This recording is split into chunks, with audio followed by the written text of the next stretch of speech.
করতে পারেন, তাহলে আল্লাহ রাব্বুল আলামিনের ডাইরেক্ট অবধারিত নির্ধারিত গজব আল্লাহ রাব্বুল আলামিন সরিয়ে দিবেন। শুনতে চান? আপনার এই ঘটনাটা আপনারা পাবেন সূরা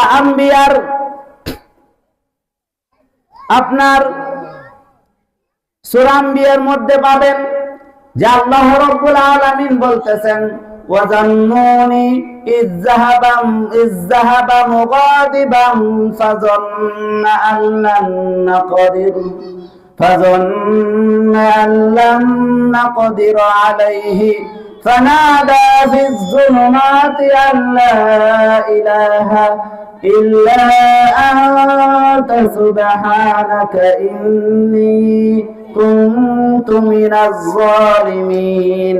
আল্লাহ রাব্বুল আলামিন বলতেছেন স্মরণ করো জিন্নুর মানে মাছওয়ালা নবী ইউনূস আলাইহিস সালামের কথা স্মরণ করো, যে রাগান্বিত হয়ে তার দেশ থেকে কোন থেকে চলে গিয়েছিল। সে মনে করেছিল যে আমি তাকে শাস্তি দিব না, মানে তার কওমকে ইউনূস আলাইহিস সালাম কি করেছিলেন, তার কওমকে আপনার দাওয়াত দিছিলেন। দাওয়াত দিতে দিতে তার কওম ইউনূস আলাইহিস সালামের দাওয়াত গ্রহণ করতেছিল না। তখন ইউনূস আলাইহিস সালাম বলে দিলেন যে আল্লাহ রাব্বুল আলামিন তোমাদের উপরে 3 দিনের ভিতরে গজব দিয়ে দিবেন। কয় দিনের ভিতরে? 3 দিন। নবী যে কথা বলেছিলেন এটা কি আল্লাহর অনুমতি ছাড়া বলেছেন?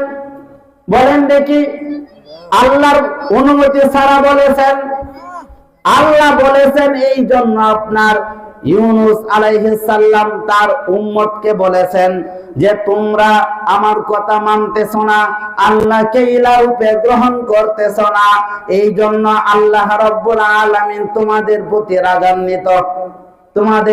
রাগান্বিত, তোমাদেরকে গজব দিয়ে দিবেন। তে আপনার ইউনূস আলাইহিস সালামের যে উম্মত ছিল তারা বুঝতে পারলো যে নবী বলেছেন গজব আসবে, অবশ্যই গজব চলে আসবে। তখন ইউনূস আলাইহিস সালামের উম্মত কি করলো? তারা বাচ্চাদেরকে আপনার মার কাছ থেকে আলাদা করে দিল। দুধের শিশু মার কাছ থেকে আলাদা করে দিল। গবাদি পশুগুলা ছিল, গবাদি পশুগুলাকে আপনার মাঠের মধ্যে নিয়ে গেল, তারাও মাঠে চলে গেল। মাঠে চলে যাওয়ার পরে তারা এমন ভাবে আল্লাহ রাব্বুল আলামিনের কাছে কান্নাকাটি করতেছিল, তাদের কান্নার আওয়াজ এবং পশুগুলার আপনার চিৎকার, তাদের কান্নার আওয়াজ এবং শিশুগুলাদেরকে তার মার থেকে আলাদা করে দিয়েছে। এই যে শিশুগুলার কান্না, মানুষের বড় মানুষের কান্না, এরপরে আপনার পশু পাখির পশুগুলার চিৎকার, এই চিৎকারে আল্লাহ রাব্বুল আলামিনের দয়ার সাগরে আপনার ঢেউ উঠে গেল। আল্লাহ রাব্বুল আলামিন তাদেরকে ক্ষমা করে দিলেন।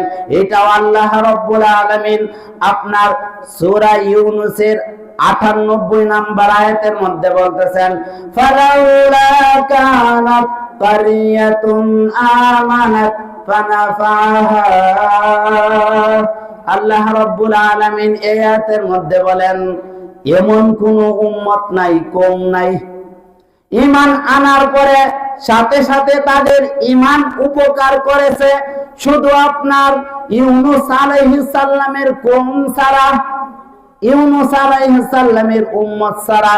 আল্লাহ রাব্বুল আলামিন বলেন লাম্মা কাশাফনা, তারা যখন লাম্মা আমানু, তারা যখন ঈমান গ্রহণ করলো, আমি আল্লাহ রাব্বুল আলামিন তাদের দুনিয়াবি আযাব আমি কি করলাম, সরিয়ে দিলাম। এই যে দোয়া করছে, মাঠের মধ্যে গেল, বাচ্চাদেরকে সরিয়ে দিল, গরু আপনার পশুগুলাকে আপনার কি করলো, মাঠে নিয়ে গেল। এই যে তাদের কান্নাকাটির মাধ্যমে আল্লাহ রাব্বুল আলামিন তাদের কাছ থেকে গজব কি করলেন, সরিয়ে দিলেন। আল্লাহ রাব্বুল আলামিন বলেন আমি তাদের কাছ থেকে আযাব দূর করে দিলাম এবং দুনিয়াতে সুখ শান্তিতে বসবাস করার জন্য কিছুদিনের সময় দিলাম। নির্দিষ্ট কালের সময় দিলাম। তাহলে দেখেন দুয়ার মাধ্যমে, কান্নাকাটির মাধ্যমে আল্লাহ রাব্বুল আলামিনের রাগ ঠান্ডা হয়ে যায়, আল্লাহ রাব্বুল আলামিনের আযাব দূর হয়ে যায়। কি আল্লাহ রাব্বুল আলামিনের আযাব দূর হয়ে যায়। তাহলে আপনার যদি বিপদে পড়েন কার কাছে চাইতে হবে? আল্লাহর কাছে চাইতে হবে। যদি আপনি আল্লাহর কাছে না চান, আল্লাহ রাব্বুল আলামিন আরো রাগান্বিত হয়ে যান।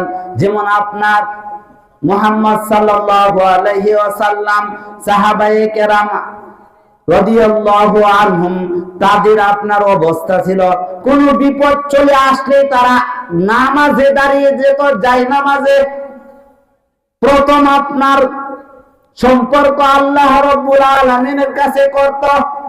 যেমন ধরেন উদাহরণস্বরূপ আপনাদেরকে বলছি, উদাহরণ হলো যে আপনার সকলেই তো বদরের যুদ্ধের নাম শুনেছি আমরা।